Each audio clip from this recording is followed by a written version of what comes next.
ఆంధ్రప్రదేశ్లో గంజాయి అనేది ఉండకూడదని ఒక నిర్ణయానికి మన ఆంధ్రప్రదేశ్ రాష్ట్ర ప్రభుత్వం నిర్ణయించుకుంది. దానిలో భాగంగా రెస్పెక్టెడ్ సిపి గారి ఉత్తర్వుల ప్రకారం మనం ఎక్కడ పడితే అక్కడ చెక్ పోస్టులు పెట్టడం, ర్యాండమ్ చెకింగ్ చేయడం, ఇవన్నీ భాగంలో మన టాస్క్ ఫోర్స్ పోలీసు వారికి వచ్చిన సమాచారం మేరకు మన మంగళపాలెం వెళ్ళే దారిలో వాళ్ళకి ఒక ఇన్ఫర్మేషన్ వస్తే ఇద్దరు దొరికారు. వాళ్ళ దగ్గర కొంత గంజాయి దొరికింది. ఆయనతో పాటు ఇంకొక మనిషి కూడా వెయిట్ చేస్తున్నాడు.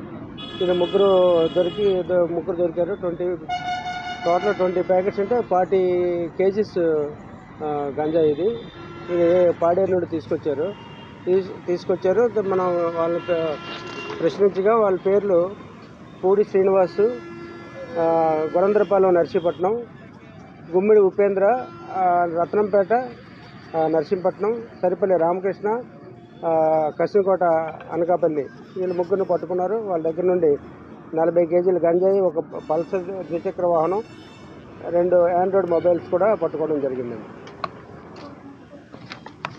దీనిలో భాగంగా గంజాయి ఎవరైనా త్రాగినా, అమ్మినా, కొన్నా ఎవరైనా సమాచారం ఇస్తే అది గోప్యంగా ఉంచుతాం. అట్లనే తగిన బహుమతి కూడా ఇవ్వడానికి నిర్ణయం తీసుకున్నాం. గంజాయి నిర్మూలన కోసం ప్రత్యేకమైన చెక్ పోస్టులు ఇవన్నీ పెట్టాం.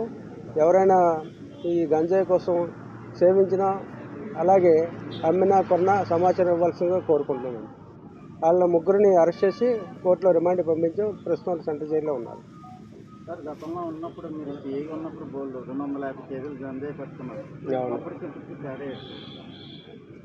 మనం ఈ గంజాయి ఇప్పుడు ప్రత్యేకమైన దృష్టి పెట్టడం వల్ల ఎక్కడ పడితే అక్కడ దొరుకుతుంది. ఇప్పుడు పట్టుకుంటున్నారు పోలీసులు. ఇప్పుడు మన దగ్గరే ఇది 2వ క్యాచ్ అనమాట. ఇది 3వ క్యాచ్. మన దువ్వాడ పోలీస్ స్టేషన్ లిమిట్స్లో ఈ షార్ట్ పీరియడ్లో 3-4 డేస్లో మనకి 3 సార్లు దొరికాయి.